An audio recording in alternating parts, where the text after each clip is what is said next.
Hello everyone, welcome to the explain series.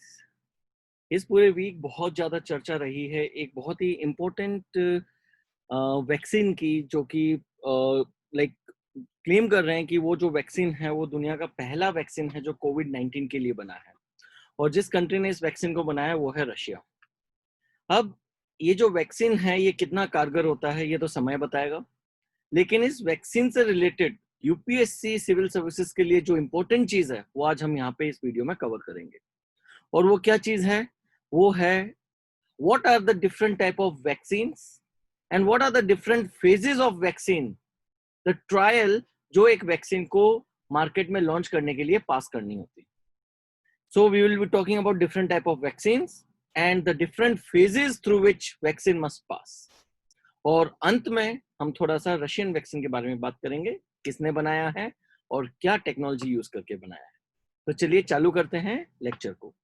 Alright, so now I will start sharing the screen, जिसके ऊपर मैं आपको ये सारा लेक्चर समझाऊंगा। सबसे पहले इस लेक्चर का पहला पार्ट हम डिस्कस करेंगे और पहला पार्ट है वैक्सीन्स। ऑलराइट, पहला जो पार्ट आज हम अभी डिस्कस करेंगे यहाँ पे इस लेक्चर में वो है वैक्सीन्स। पर्टिकुलरली हम बात करेंगे what are the different types of vaccines. तो दोस्तों सबसे पहली चीज में अगर हम देखें तो हमें देखना पड़ेगा कि वैक्सीन होती क्या है। तो वैक्सीन एक, इसको आप एक मैकेनिज्म बोल दो। It is a kind of mechanism जिसके थ्रू आपके इम्यून सिस्टम से, आपका खुद का जो इम्यून सिस्टम है, जो आपके शरीर की रक्षा प्रणाली है, आप आपके शरीर की रक्षा प्रणाली इम्यून सिस्टम को यूज करके जो भी बाहर से आए हुए पैथोजेंस, बाहर से आए हुए जर्म्स के खिलाफ अपने शरीर को तैयार करते हो कि वो रोग प्रतिरोधक क्षमता बढ़ा देंगे। उस मैकेनिज्म को बोलते हैं वैक्सीनेशन। और जिस चीज से ये इम्यून रिस्पॉन्स आप एक्सट्रैक्ट करते हो उसे बोलते हैं वैक्सीन। सो बेसिकली वैक्सीन आपके इम्यून सिस्टम को टीच करता है कि कैसे बाहर से आए हुए जर्म्स, बैक्टीरिया, वायरसेस को फाइट करना है। बेसिकली जब आप एक वैक्सीन डेवलप करते हो तो आपको कुछ चीजें ध्यान में रखनी पड़ती हैं। सबसे पहले आप देखेंगे कि आपका इम्यून सिस्टम किस तरीके से उस पर्टिकुलर जर्म के साथ फाइट करेगा। Alright, how it react to the germ जिसके खिलाफ आप वैक्सीन बना रहे हो। पहले आप अपने इम्यून सिस्टम को स्टडी करते हो कि आपका इम्यून सिस्टम किस प्रकार से उस पर्टिकुलर वैक्सीन के खिलाफ रोग प्रतिरोधक क्षमता बनाने के लिए तैयार होता है। दूसरा, आप स्टडी करते हो who need to be vaccinated, who needs to be vaccinated, किस किस को वैक्सीन देनी है, आपको यह भी डिटरमाइन करना है before you go for developing a vaccine. और तीसरी जो चीज आप ध्यान में रखते हैं वो रखते हैं what is the best technology available, best technology available. इन तीनों चीजों को ध्यान में रख के एक वैक्सीन डेवलप किया जाता है जो आपके इम्यून सिस्टम को बताएगा कि आपको इस जर्म को कैसे फाइट करना है। सो पहली चीज है how your immune system respond to the germ. Second, the determination of who needs to be protected by vaccination, and third, the best technology that is available to produce the vaccine. Based on these criteria, there are basically four types of vaccine that are produced. Four types of vaccine that are produced. सबसे पहली जो vaccine होती है वो होती है live attenuated vaccines. इनको बोलते हैं लाइव एटेन्यूएटेड वैक्सीन्स। जैसा आप नाम खुद देख रहे हैं, इसके अंदर जो जर्म होता है जिसके खिलाफ आपको इम्यूनिटी प्रोवाइड करनी है, वो जो जर्म होता है वो लिविंग होता है। It is in the form of, it is a living bacteria, living virus. Virus basically inside the body is living, तो इसलिए मैं लिविंग वायरस का नाम दे रहा हूँ। सो लाइव एटेन्यूएटेड वैक्सीन के अंदर जिस जर्म के खिलाफ, जिस ऑर्गेनिज्म के खिलाफ आपको इम्यूनिटी डेवलप करनी है उसको आप जिंदा शरीर में इंट्रोड्यूस करते हैं, लेकिन not in its full capacity. इसको आप एटीन्यूएट कर देते हो, उसको आप वीक कर देते हो. So it is living but weakened organism, and then through vaccination it is introduced in your body, and your body react to that external germ and develop your immune cells to fight that germ. अब आपकी body में immune cells develop हो गए हैं, और अगर अब एक स्ट्रॉन्ग वायरस, स्ट्रॉन्ग बैक्टीरिया भी आपके शरीर में एंटर करेगा, तो भी आपके शरीर के पास में सफिशिएंट इम्यूनिटी होगी कि वो उसको पहले ही नेस्तो नाबूद कर दे. ये है पहला तरीके का वैक्सीन, जिसको बोलते हैं लाइव एटेन्यूएटेड वैक्सीन. ये जो लाइव एटेन्यूएटेड वैक्सीन है, ये generally life long immunity provide करता है. It provide life long immunity. हाँ, ये है कि हो सकता है इसके अंदर आपको 2 या 3 या 1 या 2 या 3 बूस्टर शॉट्स लेने पड़े, लेकिन एक बार ये इम्यूनिटी डेवलप होती है, लाइफ लॉन्ग चलती है. लेकिन इस प्रणाली के पीछे एक लिमिटेशन है, और वो लिमिटेशन ये है कि आप ये वैक्सीन ऐसे इंसान को नहीं दे सकते जिसका इम्यून सिस्टम पहले से ही वीक हो गया हो, क्योंकि आपका इम्यून सिस्टम स्ट्रांग होना चाहिए ताकि वीकेंड ऑर्गेनिज्म को फटाक से किल करे. लेकिन अगर आपका इम्यून सिस्टम इतना ज्यादा वीक है, इतना जैसे कोई एड्स का मरीज है या कोई ऑर्गन ट्रांसप्लांट के बाद इम्यून सिस्टम को सप्रेस करने की दवाइयां खा रहा है, उसको ये वैक्सीन नहीं दे सकते. अगर आपने उसको ये वैक्सीन दिया तो वो वीक वायरस भी, वीक बैक्टीरिया भी उस इंसान को मार सकता है. सो ये तो है पहला तरीके का वैक्सीन, जिसको बोलते हैं लाइव एटेन्यूएटेड वैक्सीन. एग्जाम्पल है, जैसे अगर आप यूनिवर्सल इम्यूनाइजेशन प्रोग्राम की बात करें तो उसमें rotavirus, chickenpox, smallpox, yellow fever, measles, mumps, rubella, alright, mumps, measles, rubella vaccine, alright, rotavirus vaccine.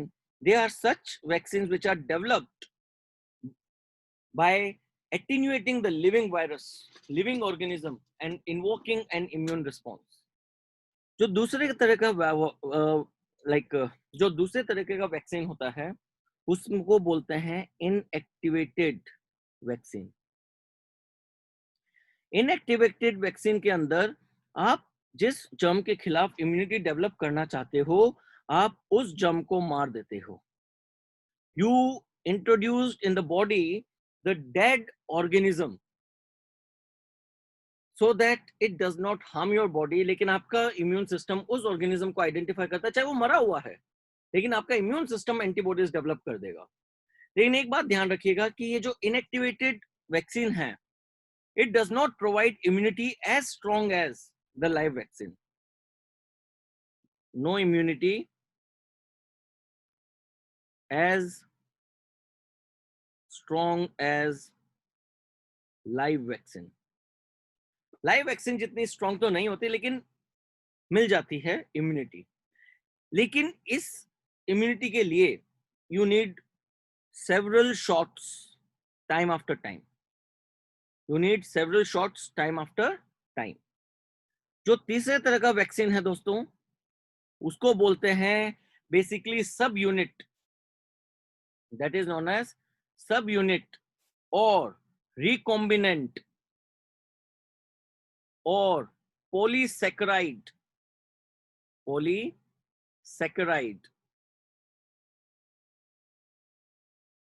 conjugate vaccines. अच्छा, जो पिछला इनएक्टिवेटेड वैक्सीन था ना, इसका कुछ एग्जांपल मैं आपको बता देता हूं. पोलियो, रेबीज, फ्लू, ये ऐसे डिजीजेज हैं जिसके खिलाफ आप इनएक्टिवेटेड वैक्सीन प्रोवाइड करते हो.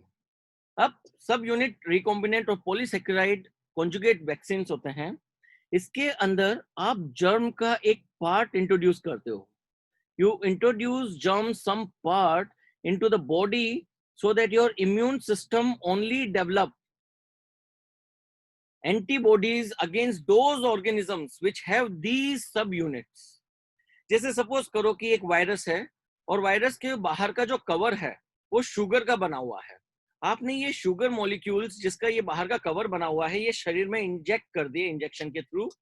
अब आपका इम्यून सिस्टम हर उस ऑर्गेनिज्म को किल कर देगा जिसके अंदर ये वाली शुगर प्रेजेंट है, या कोई ऐसा प्रोटीन है जो सिर्फ एक जर्म में मिलता है, आपके शरीर में नहीं मिलता. आपने वो प्रोटीन इंट्रोड्यूस कर दी अपनी बॉडी में, फटाक से आपकी बॉडी के इम्यून सिस्टम ने इम्यून सेल्स डेवलप कर दिए उस प्रोटीन के खिलाफ। अब कोई भी ऑर्गेनिज्म उस प्रोटीन को लेकर आपके शरीर में दाखिल होता है, आपके इम्यून सिस्टम, आपका इम्यून सेल्स उसको वहीं पे ढेर कर देंगे, नेस्तो नाबूद कर देंगे। ये तो है तीसरे तरीके का वैक्सीन। एग्जाम्पल है इसका pneumococcal conjugate vaccine, PCV. Example of the sub unit recombinant polysaccharide and conjugate vaccine is pneumococcal conjugate vaccine. Hepatitis B vaccine. Hepatitis B vaccine. All right. Whooping cough. Whooping cough. All right. Pertussis जिसको कहते हैं, उसको treat करने के लिए you make use of what is known as the subunit polysaccharide vaccine.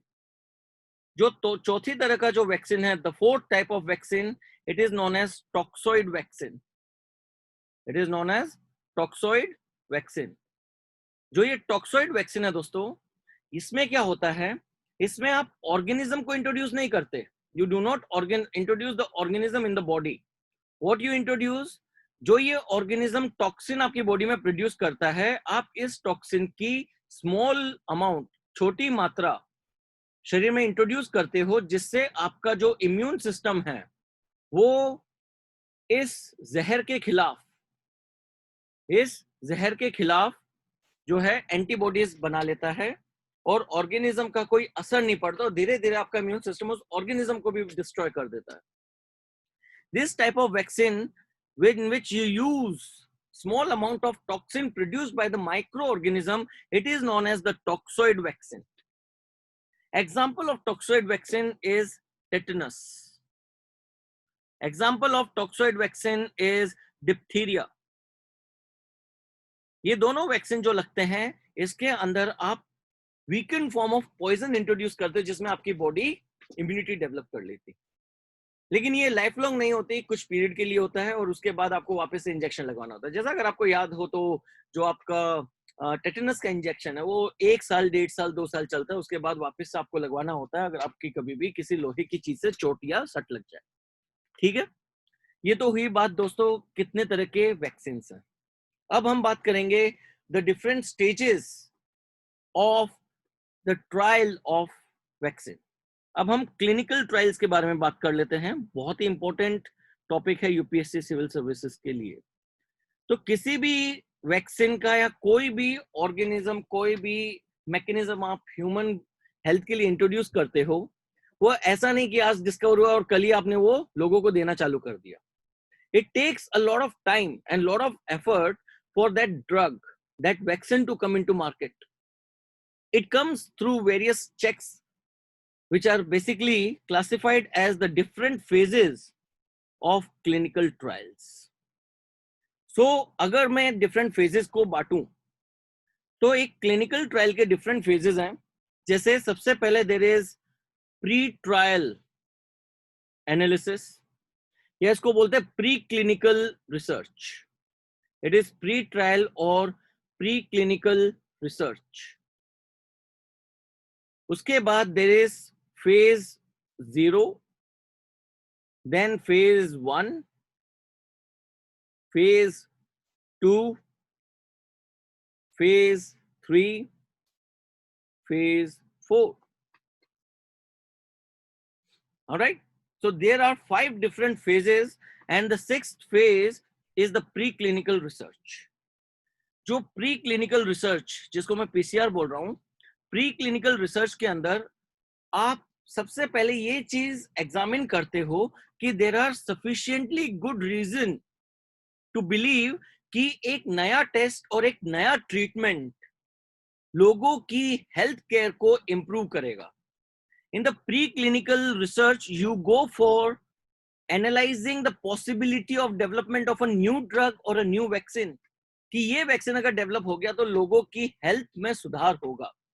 अब जैसे कोविड-19 की कोई वैक्सीन अवेलेबल नहीं थी, दैट इज सफिशिएंट एविडेंस कि ये प्री क्लिनिकल ट्रायल को कवर कर चुका है, क्योंकि कोई वैक्सीन तो है नहीं, लोग मर रहे थे, तो हमें एक वैक्सीन तो चाहिए.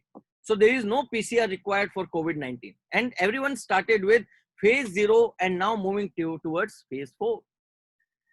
Let us first talk about the phase 0. जो phase 0 clinical trial होता है, उसके अंदर मेन एम है टू लर्न कि ये जो ड्रग है ये बॉडी में किस प्रकार प्रोसेस होगा और कैसे बॉडी को इफेक्ट करेगा. So how the body processes the drug, how the body processes the drug, plus what effect this drug will have on the body. ये आप assess करते हैं phase 0 के अंदर. So phase 0 is done only to see कि body में drug किस प्रकार से process कर रही है हमारी body और ये क्या effect कर रही है हमारी body के ऊपर. Alright, then next is your phase 1. जो आपका फेज 1 है क्लिनिकल ट्रायल का, इसके अंदर बहुत कम लोगों यानी 15 से 30 लोगों को ये ड्रग दिया जाता है. And the main purpose of this phase is to assess the drug safety. The main purpose of this drug is to assess the drug safety.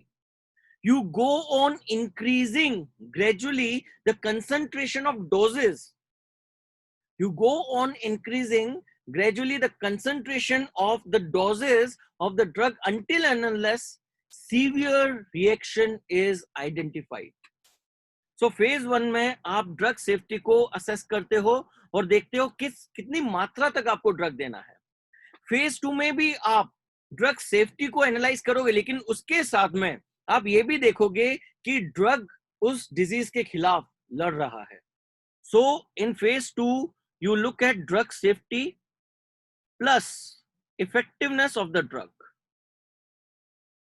Phase 2 में आप ड्रग सेफ्टी के साथ इफेक्टिवनेस को भी असेस करोगे. फेज 1 में जैसे like for example अगर मैं फेज 0 का आपको बताऊं तो फेज 0 में हार्डली 10 लोगों को ये ड्रग दिया जाता है. फेज 1 में ये 15 से 30 लोगों को दिया जा रहा है. फेज 2 में ये लेस देन 100 को दिया जा रहा है. लेकिन इसमें भी आप ड्रग सेफ्टी और इफेक्टिवनेस दोनों को असेस करते हो.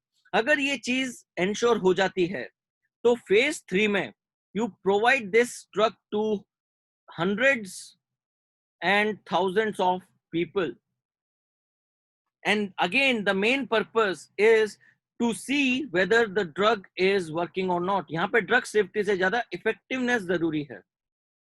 और ये आप कैसे करते हो? You do it by randomised trials.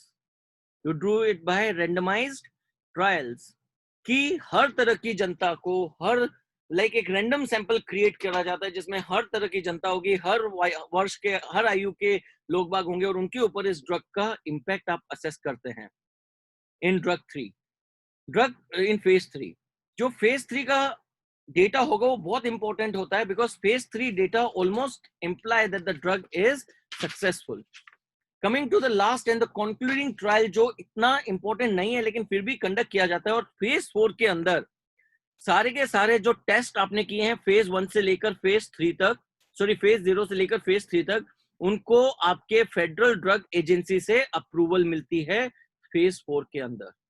So phase 4 is the final phase जहां पे अप्रूवल मिलती है मेडिसिन को.